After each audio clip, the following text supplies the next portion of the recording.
6 na nagasiling, magapanaog siya halin sa langit. Kag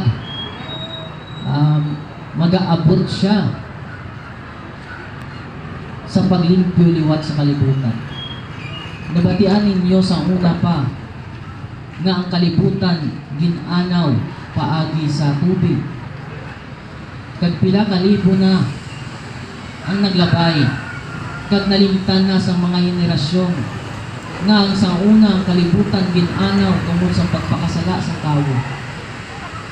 Kag magaabot ang panahon nga ini nga kalibutan pagalimpyuhan liwat paagi sa kalayo.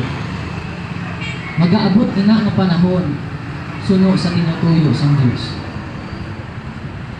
Pero subong ginatagaan kita sa Diyos sa kahigayunan nga maghinulsol, kahigayunan nga maintindihan naton ang iyang mga puno, sundo naton ang iyang mga pagsulutan.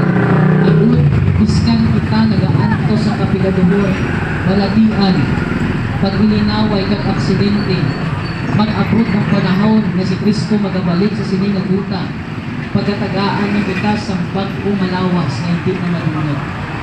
Kag ang ating pangabuhi sa una nga sitwasyon, manginlaing na sa kaduwa nga pagkabuhi.